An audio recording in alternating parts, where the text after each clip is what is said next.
Bonjour à toutes, bonjour à tous. Nous sommes très heureux de vous retrouver ce dimanche matin pour une nouvelle émission de Sagesse bouddhiste. Nous allons aborder un questionnement qui nous concerne tous dans la société de consommation effrénée dans laquelle nous vivons, avoir ou être. En effet, nous sommes dans une culture de l'action où la vie est souvent centrée autour du travail, de la réussite matérielle, de la position sociale. Bien souvent, le but de la vie est d'avoir, de posséder, alors que pour l'individu, le sens de la vie n'est alors plus seulement le but, mais le voyage de la vie elle-même.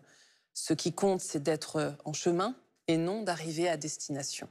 C'est un modèle d'acceptation de soi et des autres qui nous permet d'atteindre la paix et l'équilibre de la force intérieure. Nous allons revenir avec notre invité sur la définition de ces deux termes, d'avoir et être. Nous verrons également pourquoi il est important de travailler sur notre vie intérieure, notamment à travers la pratique de l'ascèse. Je suis ravie d'accueillir aujourd'hui pour en parler avec nous Taikan Gyoji. Bonjour. Bonjour Aurélie. Alors Taikan Gyoji, vous êtes le représentant de l'école Rinzai du Zen pour l'Europe. Vous avez fondé le centre Zen La Falaise Verte, c'est à Saint-Laurent-du-Pape, en Ardèche.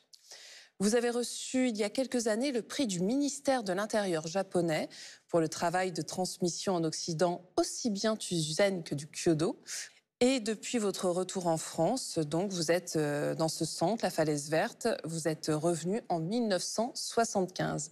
Merci infiniment d'être avec nous aujourd'hui. Alors, Taikan Gyoji, votre parcours est très dense. Est-ce qu'on peut revenir sur vos premières années qui en fait ne vous destinaient pas forcément à la pratique du zen?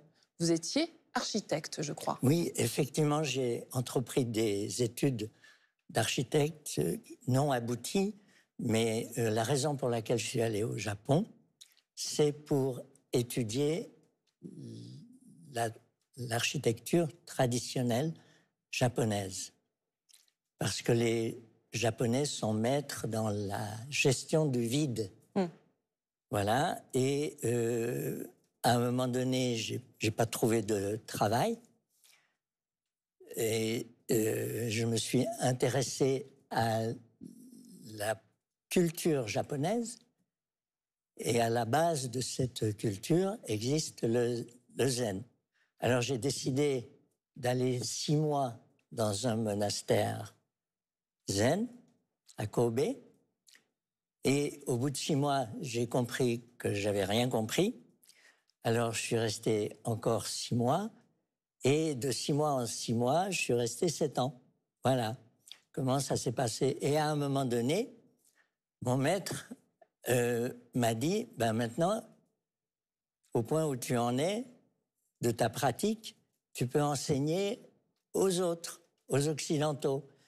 Et il m'a demandé de retourner d'où je venais. Et c'est à cette occasion que j'ai créé le centre de la Falaise Verte, situé en Ardèche. Et comme je le dis toujours, il vaut mieux être dans l'Ardèche que dans la Dèche. Qu'est-ce qui vous a touché le plus quand vous avez commencé à pratiquer la méditation et donc à connaître le bouddhisme? Alors, je pense que savoir qui on est, ça me paraît important. Et la méditation zen m'a permis d'arriver à une certaine connaissance de moi-même. Mais j'ai encore des choses à découvrir parce que c'est sans fin. Découvrir les abysses de soi-même demande plus qu'une vie, en fait. On va revenir justement à cet état de méditation un petit peu plus tard, puisque le thème de notre émission s'intitule donc avoir ou être.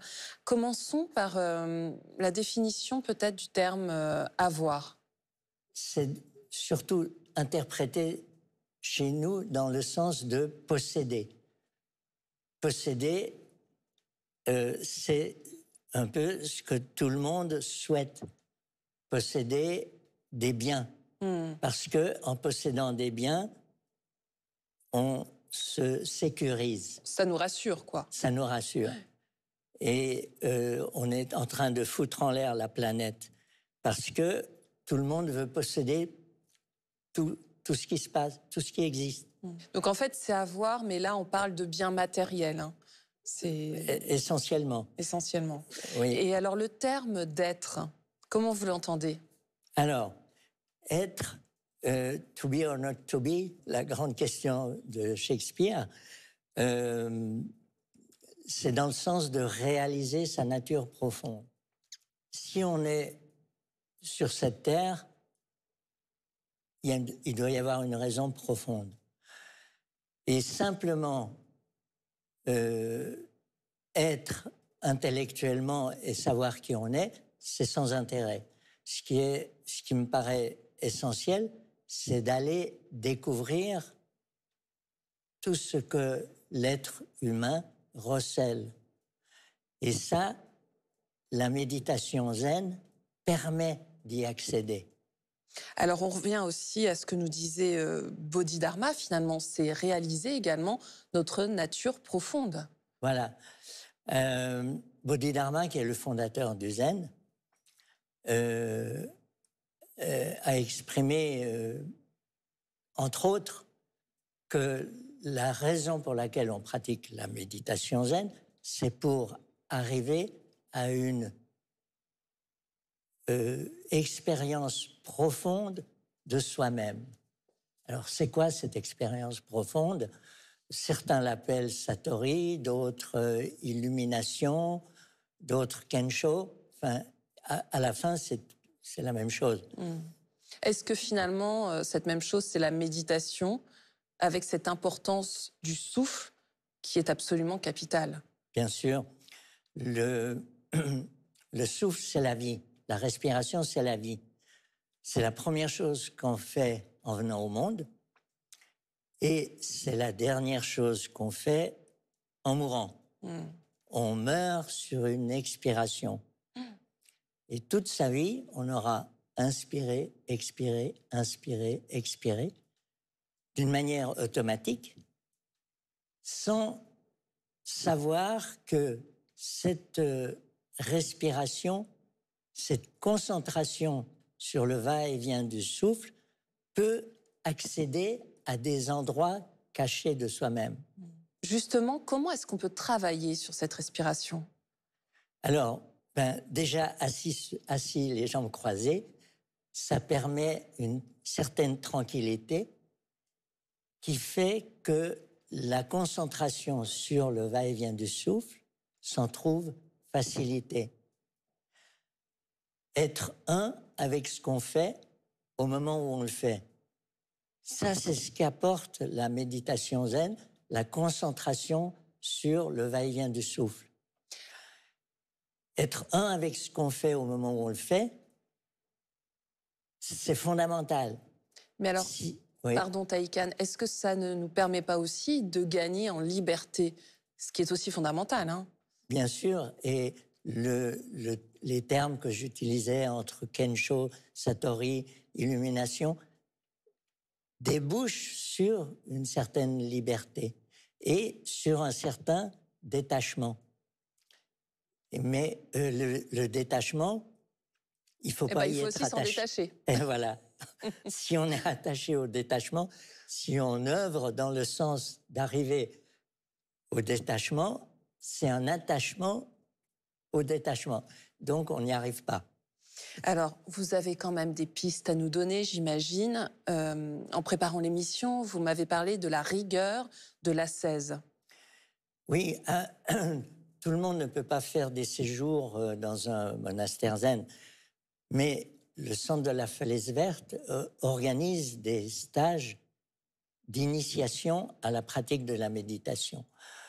Et accéder à cette unité, si par exemple on est en train de balayer et qu'on pense à ce qu'on fera demain ou l'année prochaine, on n'est plus dans l'action de balayer. Si on pense à ce qu'on faisait hier ou avant-hier, on n'est plus non plus dans l'action de balayer. Et lorsqu'on s'applique à être un avec ce qu'on fait au moment où on le fait, balayer n'est plus une tâche ingrate. Ça devient une séance de méditation. Donc c'est vraiment être dans l'instant présent, faire un avec cet instant. Voilà. Et l'instant présent, c'est le seul moment qui existe vraiment. Après, ça existera. Avant, ça existait. Mais le seul moment que l'on peut vivre globalement, c'est maintenant. Alors, Taïkan, l'autodiscipline qui est importante dans ce cadre, et c'est vrai qu'on entend le terme discipline souvent de manière négative, alors qu'en fait, ce n'est pas forcément le cas. La discipline, c'est aussi un rendez-vous qu'on peut se donner avec soi-même. Et vous, d'ailleurs, vous avez beaucoup de rendez-vous avec vous-même, puisque on va dévoiler un peu votre vie, si vous le permettez, mais vous êtes quand même quelqu'un qui prenez soin de vous tous les jours et vous allez, par exemple, vous jeter dans un bain d'eau glacée tous les jours aussi. Cette autodiscipline, elle est aussi dans votre façon de prendre soin de vous. Hein. Voilà. Alors, j'y prends pas plaisir quand je me baigne dans les eaux glacées de l'Eyrieux. J'y prends pas plaisir. Mais ça fait partie de mon hygiène de vie. Et l'hygiène de vie, c'est quelque chose que les gens n'ont pas forcément envie de pratiquer. Une hygiène de vie contient une forme d'alimentation, pas forcément être végétarien, parce que je ne le suis pas complètement, je le suis presque. Une hygiène de vie contient la pratique, pour moi, contient la pratique de la méditation pendant à peu près 20 minutes tous les jours. Mais une fois qu'on est assis sur un coussin, qu'est-ce qu'on fait?